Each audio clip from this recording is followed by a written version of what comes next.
Welcome back नाज़रीन। बातचीत को आगे बढ़ाते हैं और मज़ीद बात करते हैं अपने मेहमानों से। बड़े साहब, ये बताइएगा कि जब हम सिस्टम के बात करते हैं, एक लफ्ज़ टर्म यूज़ हुई रीसेट करना, एक टर्म मैं बताता हूँ कि फाइन ट्यूनिंग, एक है पूरा सिस्टम बदल देना। इसमें पॉलिटिकल पार्टीज नज़र आ रही हैं आपको, और ख़ासकर अगर मैं पाकिस्तान पीपल्स पार्टी, पाकिस्तान मुस्लिम लीग नून और पाकिस्तान तहरीक इंसाफ की बात करूँ?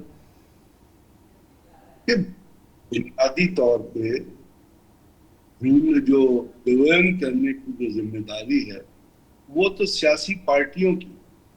जब आप सिस्टम की बात करते हैं और उसको सियासी पार्टियों से रिलेट करते हैं तो उसमें जो अदगन आ जाती है, जो चीज आती है, वो बिलावल भुट्टो ने कही अपनी स्पीच। उसने कहा कि जिसको वोट पड़ता है ना तो उसको इलेक्ट कर रहे, उसको उसको सामने आने दो, उसको इलेक्ट करें जिसको अवाम वोट डाल।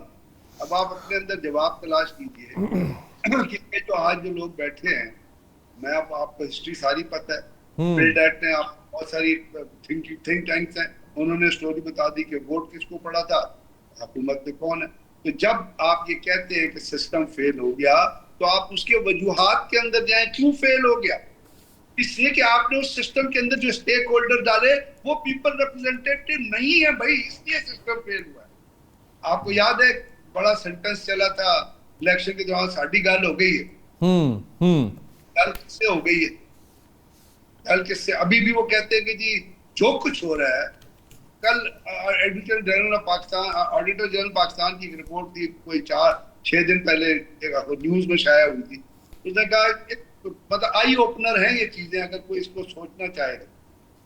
उन्होंने अपनी रिपोर्ट में लिखा है कि 75 अरब रुपए कैबिनेट डिवीजन ने अलॉट किए थे मुख्तलिफ डिपार्टमेंट्स को, सूबों को और बाकी जगहों को for development of the under developed areas, rural areas, और स्कीम्स देने के लिए। वो कहते हैं जी हम 75 नवंबर से उसका रिकॉर्ड मांग रहे हैं। उस 75 अरब का कोई रिकॉर्ड अवेलेबल नहीं है कैबिनेट डिवीजन के पास। हमने लेटर लिखा, वो जवाब ही नहीं देते। वो किधर गया 75 अरब रुपया? किसने, किसकी जेब में गया वो 75 अरब रुपया? आप मुझे बताइए ना। ये जो एक्सपेंडिचर हो रहे हैं जहाँ पे आप देखते हैं, अगर आप किसी से आप ही सियासतदान एक दूसरे किसी से सवाल करते हैं तो रूलिंग पार्टी या दूसरी पार्टी की बात है, जो कुछ करना कर लो, असली कीता है। ऐसा ही है। बात ये कहने की कि जब आपने इनिशियल जो फेज था उस फेज को, और ये आज की बात नहीं है, ये पाकिस्तान की क्रिएशन से आप चलेंगे तो आपको पता चलेगा कि पाकिस्तान के पहले जो 7-8 प्राइम मिनिस्टर थे उनको एक एक साल बाद, 6-6 महीने बाद, 2-2 दिन बाद फारिग कर दिया गया। फिरोज खान नून तारीख में जाएंगे जिन्होंने पाकिस्तान को गवादर लेके दिया, मलक फिरोज खान नून। उनकी मैसेज जो थी वो फॉरनर थी, उन्होंने इसमें बहुत हिस्सा डाला। तारीख ये कहती है कि जिस दिन वो अनाउंस करने वाले थे अगले दिन कि गवादर जो है पाकिस्तान की गवर्नेंस में, डोमिनियन में शामिल हो गया है, उसी दिन रात को सिकंदर मिर्जा का लेटर उनको मिला कि you are hereby dismissed, आपको प्राइम मिनिस्टरशिप से हटाया जा रहा है। ये पाकिस्तान की तारीख कहती है। तो आप मुझे बताइए, अयूब खान आए, उन्होंने एक नया वो बेसिक डेमोक्रेसी का सिस्टम दे दिया कि ये वो बेसिक डेमोक्रेसी होगी हर, मतलब है कहने का मतलब ये, जब आपने शुरू से खिलवाड़ शुरू किया, पॉलिटिकल सिस्टम आपने चलने नहीं दिया, वो आहिस्ता आहिस्ता कुछ अरसे तक तो डिलीवर करता रहा, कुछ अरसे तक तो वो उसके ऊपर काबू पाया जाता रहा। उसके दरमियान में आपके मिलिट्री रूल भी आए। उसके बाद जैसे साबिर शाह साहब कह रहे थे कि जियाउल हक के पास आइडियल टाइम था जो वो कालाबाग डैम बना सकता, और आपको याद होगा कि लोड शेडिंग जो है जियाउल हक के जमाने में शुरू हुई, लेकिन वो नहीं हिला, उसने नहीं बनाया कालाबाग डैम। मुशर्रफ के जमाने में कालाबाग डैम बनता था अगर पॉलिटिकल सही बना दिए। जो अपने आपको याद है कि गवर्नर फजल हक जो थे, उनके एक भाई जो थे वो वापडा के चेयरमैन थे। उन्होंने जियाउल हक के जमाने में और बहुत मुकाबले प्रेजेंटेशन दी थी कि कालाबाग डैम बनने से ना नौशेरा डूबेगा, ना किसी और को नुकसान होगा, ना पानी। ये ऑन द रिकॉर्ड ये प्रेजेंटेशन मौजूद नहीं बनने दिया गया। तो कहने का मेरा मतलब है कि ये बहुत अरसे की चीज है जो चली आ रही है। ये आज, और आज आप कहते हैं कि जी सिस्टम जो है वो कोलैप्स हो गया। यस, सिस्टम कोलैप्स हो गया, लेकिन उसको कोलैप्स करने में जिम्मेदारी किसकी है? कौन उसके स्टेक होल्डर्स हैं? वो स्टेक होल्डर को क्या, अगर जब आप ये कहते हैं कि सिस्टम कोलैप्स हो गया तो क्या फिर उसको चलने की इजाजत देनी चाहिए? इसी सिस्टम के अंदर आपको याद होगा सामा, सर मुशर्रफ के जमाने में लोकल बॉडीज का सिस्टम आता, लोकल बॉडीज के सिस्टम की एक्सक्यूज मी, लोकल बॉडीज के सिस्टम की फिनेस ये थी कि छोटे छोटे जोन में काउंसलर थे जो लोगों से इलेक्ट होते थे, मेयर होते थे, तो लोग अपना मसला लेके डेवलपमेंट ओरिएंटेड बाकी काउंसलर्स के पास जाते थे, उनके पास जल्दी काम हो जाते थे। और जो लोड था चीफ मिनिस्टर बाकी लोगों के पास वो था लेजिस्लेशन करने का। लेकिन उसमें अब हमारी सियासी पार्टियों के लिए कदगन क्या है कि पैसे उनके पास नहीं रहते, पैसे तकसीम हो जाते हैं। असल तो मकसद जो सियासत करने का वो है कि आप पैसे को कंट्रोल करें। जब DGISPR ये कहते हैं कि आर्टिकल 5 में रियासत जरूरी है, सियासत जरूरी नहीं है तो जब रियासत जरूरी है तो रियासत से तो बहुत सारी चीजें रिलेट होती है भाई। रियासत से इकोनॉमी रिलेट होती है, रियासत से गवर्नेंस रिलेट होती है, रियासत से लॉ एंड ऑर्डर रिलेट होता है, रियासत से करप्शन का माफिया जो है वो उसके खिलाफ कार्रवाई होती है, रियासत से अवाम का फलाह बहबूद होती है, रियासत से पॉलिटिकल डिलीवरी होती है, रियासत से सोशल कॉन्ट्रैक्ट सिस्टम होता है।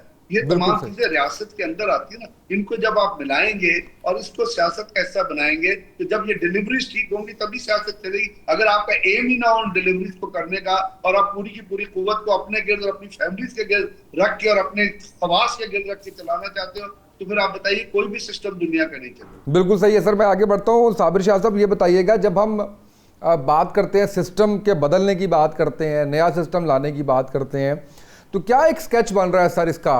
इसमें पॉलिटिशियंस नजर आ रहे हैं, टेक्नोक्रेट्स नजर आ रहे हैं, और कौन से फैक्टर्स हैं जिनको चेंज किया जाएगा तो सही मानों में तब्दीली आएगी? Very early to comment sir, पता नहीं आखिरी वार्निंग ही ना हो, वार्निंग ही 5 साल चल जाए और वार्निंग देने वाले ही ना रहे तो क्या होगा? पिछले 35 साल में तो यही हुआ है, सही 40 साल में। दूसरा ये है कि जो भी सिस्टम हो आइडियली तो ये होगा इंफॉर्मेशन के फ्लो पर पाबंदी ना लगाएं, वरना गटर प्रेस जो सोशल मीडिया है वो छा जाएगा, आपका मेन स्ट्रीम मीडिया तबाह हो जाएगा, टेलीविजन और अखबार जो हुआ है। जितनी तबाही यहाँ हुई है शायद दुनिया में कहीं ना हुई हो। और हमारे ये जो जूनियर और सीनियर तज्जिया निगार बैठे हुए हैं जो आ ही जाते हैं प्रोग्राम्स में, अखबारें पढ़ के उसको अपना तज्जिया पेश कर देते हैं, टेलीविजन पर टिकर दे के अपना तज्जिया पेश कर देते हैं। इंफॉर्मेशन क्या होती है? जो डेवलपमेंट होती है ऑफिशियली तो सरकारी प्रेस रिलीजेस के थ्रू आपकी आंखों के अंदर मिर्चें फेंक देते हैं हम, यानी कुछ भी नहीं होता उसमें, झूठ या exaggeration. So there is no information right now.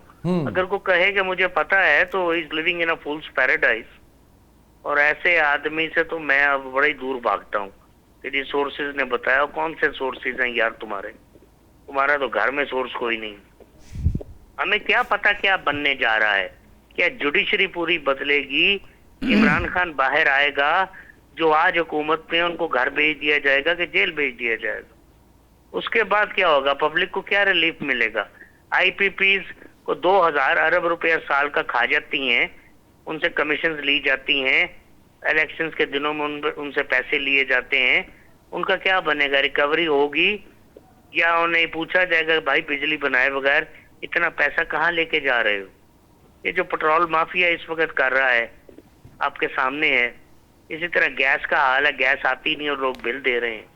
तो ये क्या सिस्टम चेंज होगा? मतलब मुझे नहीं समझ आ रही। ये सिस्टम तो रेवोल्यूशन चेंज करते हैं और उनकी बुनियाद 30-35 साल पहले रखी जाती है। Look at the Iranian revolution. इमाम खमीनी 1942 में फ्रांस में पढ़ा रहे थे। Was a very modern gentleman, young man. उनकी बेगम के बॉब कट बाल थे। फिर उन्होंने ये आइडिया फ्लोट किया कि there should be a revolution against the shah of Iran. 1979 में जाके रेवोल्यूशन आता है।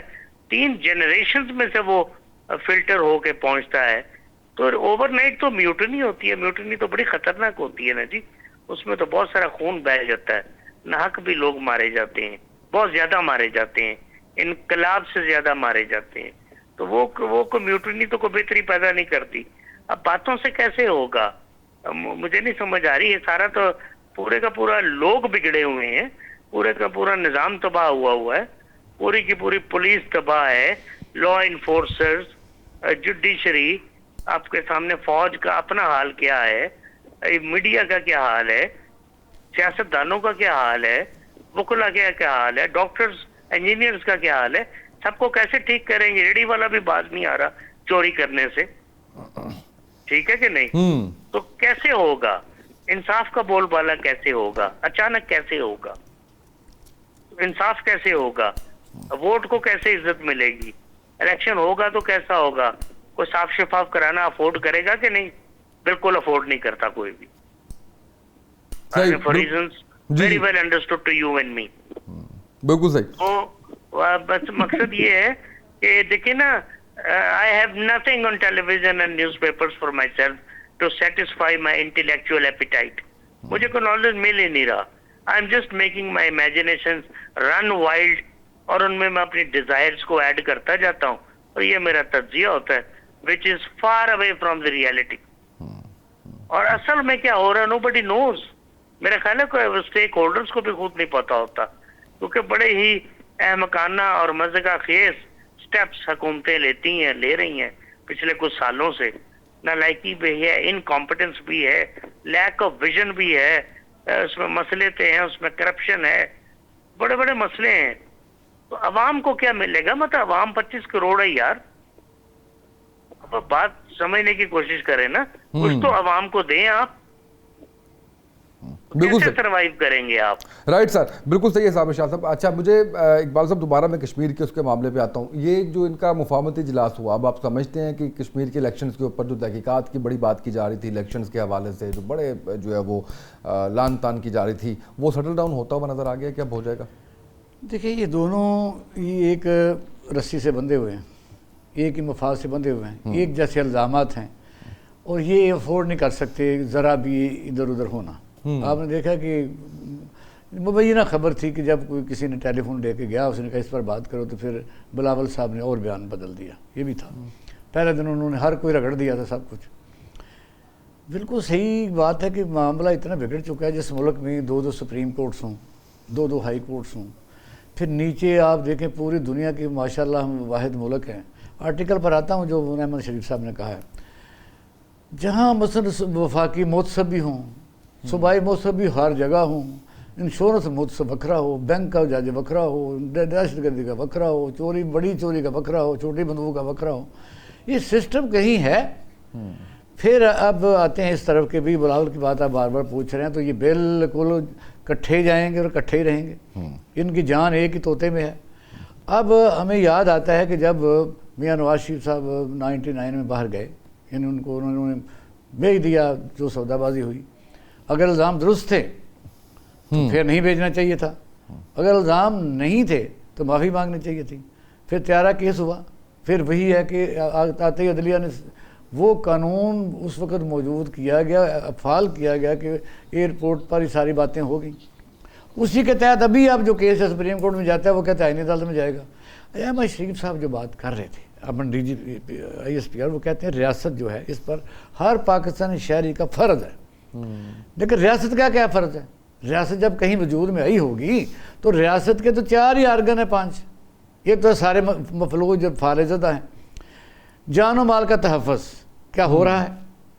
एजुकेशन आपने किसी भी चीज़ को देख लें, हेल्थ को देख लें, सोशल सिक्योरिटी पूरी दुनिया में होती है कि अगर आदमी के पास कुछ नहीं है, नहीं तो रियासत है, उसने संभालना है।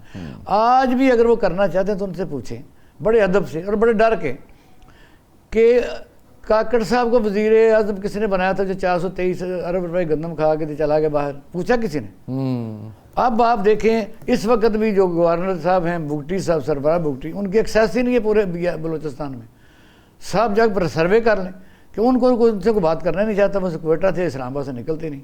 जब तक जेन्युइन लीडरशिप आप नहीं गए। और फिर आज की तकरीर उन्होंने सरदारों को जो बात की है, इसका रिएक्शन शायद कर लाए, थोड़ा सा एहतियात करनी चाहिए थी। उन्होंने कहा स्मगलिंग होती है, ये होती है, वो होती है। आफ्टर ऑल सूबा बलूचिस्तान जो है उसने हमारे साथ बाकायदा शामिल हुआ है।